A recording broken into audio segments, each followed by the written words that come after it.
Dark desires in Delhi. The scent of sandalwood and jasmine thickened the air as Sia stepped into the dimly lit club. Her black silk sari clung to her curves, the deep-cut blouse leaving little to the imagination. She was used to the stares, the whispers, the hunger in men's eyes. But tonight, she wasn't prey, she was the hunter. Across the room, Arav lounged against the bar, his shirt unbuttoned just enough to showcase his sculpted chest. He was the city's most notorious playboy, his name tangled in scandalous whispers among Delhi's elite. As he caught Sia's gaze, he smirked, lifting his glass in a silent toast. She arched a brow, lips curling in amusement. He thought he was in control. How adorable. A dangerous dance. Sauntering toward him, her heels clicked against the polished floor, each step deliberate, measured. When she finally stood before him, their bodies nearly brushing, she tilted her head. "You watch me like you own me," she murmured, voice a sultry tease. Arav chuckled, dark and smooth. "That's because I always get what I want." Sia leaned in, her breath warm against his jaw. "What a coincidence," she whispered. "So do I." He took her hand, twirling her onto the dance floor. The air crackled between them, their bodies moving in a sensual rhythm, fingers tracing hidden promises against fabric. Sia felt the power shift, his usual cocky confidence wavering under her spell. He wasn't used to women like her, women who devoured rather than begged. She pressed closer, her lips grazing his ear. "Tell me, Arav," she purred, "can a man who plays so many games handle a woman who plays to win?" His grip on her waist tightened. He was drowning in her, addicted. Already. And Sia? She was just getting started. A night of reckless desire. Hours later, the city hummed outside the club's walls as Arav led her to his penthouse. It was sleek and indulgent, a space that mirrored his persona, dark, luxurious, and full of dangerous allure. Sia stepped inside, fingers grazing the marble countertop, taking in the expensive whiskey bottles and dim golden lighting. The atmosphere pulsed with heat, unspoken promises lingering between them. He came up behind her, his breath ghosting against her neck. "You're playing a dangerous game," he murmured, fingers skimming the bare skin between the drape of her sari. Sia turned, pressing her palm against his chest. "Good. I like danger." Arav's fingers traced her spine, his touch sending shivers through her. He backed her against the wall, their bodies colliding with a delicious intensity. His lips hovered over hers, teasing, waiting for her surrender. But Sia didn't surrender. She seized his collar and yanked him down, capturing his lips in a searing kiss. He groaned against her mouth, hands sliding to her hips, gripping with an urgency that mirrored her own. The taste of whiskey and heat coiled between them as their tongues tangled, deep and desperate. She gasped when he lifted her effortlessly, wrapping her legs around his waist. The sari slipped, baring smooth skin to his hungry gaze. His mouth trailed along her collarbone, teeth scraping, marking her with every kiss. Sia moaned, fingers fisting his hair as he pressed her harder against the wall, grinding against her, igniting something molten between them.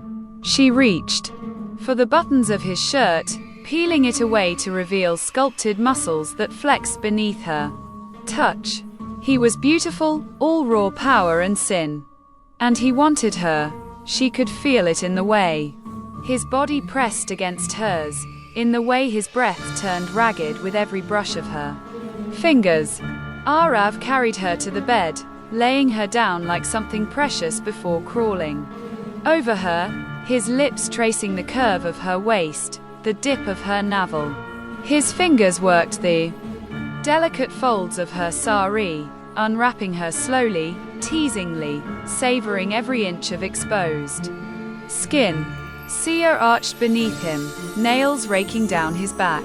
"Don't tease," she whispered, her voice thick with need. He smirked against her skin. "But I love watching you beg." She flipped him over in one swift movement, straddling him, her dark eyes blazing. "I don't beg, Arav," she said, pinning his wrists above his head. "I take," and she did. The night stretched on, filled with gasps, moans, the rustle of sheets, the delicious sting of pleasure. Entwined with pain, they were fire and destruction, consuming each other with a hunger that left them breathless. Again and again, their bodies sought and found release, tangled in silken sheets, the sweat of passion clinging to their skin. At one point, Sia traced her nails down his spine, making him groan in pleasure and agony. He pinned her wrists to the bed, his mouth tracing along the valley of her breasts before traveling lower. Sia arched, gasping as he claimed her in ways no man had before. She was no stranger to pleasure, but with Arav, it was something more, a dangerous indulgence that left her craving him even as he lay spent beside her. The hours melted away in a haze of heat and need, their bodies locked in a rhythm of desperate indulgence. Arav explored every inch of her, worshipping her with lips, tongue, and hands, unrelenting in his hunger. Sia matched him, a temptress in the dark, driving him to the edge over and over until they were nothing but echoes of breathless cries and tangled limbs. A haunting truth, as dawn painted the sky in hues of gold. Sia lay beside him, tracing patterns on his chest. Arav watched her, a smirk tugging at his lips. "You might be my greatest addiction yet," Sia chuckled, pressing a kiss against his jaw. "Careful, Arav. I don't do forever." He rolled her beneath him again, eyes dark with something dangerous. "Then I guess I'll just have to make you stay." Sia's lips curled. "You can try." He kissed her again, slower this time, as if savoring every second. But both of them knew this wasn't just a one-night affair. This was a war of desire, a clash of wills. And neither of them was ready to surrender. Arav woke later to the sound of the wind whispering through his bedroom. Sia was gone, the sheets cold where she had lain. Frowning, he sat up, scanning the room. A strange unease settled in his gut. Then he saw it. A single, delicate anklet rested on his bedside table. Tarnished silver. Old. Eerily familiar. He picked it up, a jolt of cold washing over him. He knew this anklet. He had given it to a woman 5 years ago. A woman who had died. A woman named Sia. His breath hitched, his vision blurring as flashes of the past came rushing back, her laughter, her fire, the way she had challenged him. And then, the accident, the crash that had stolen her away. He turned slowly, his heart hammering. The mirror in front of him fogged over, as though an invisible breath had kissed its surface. And then, written in the condensation, was a single message. "Did you miss me?"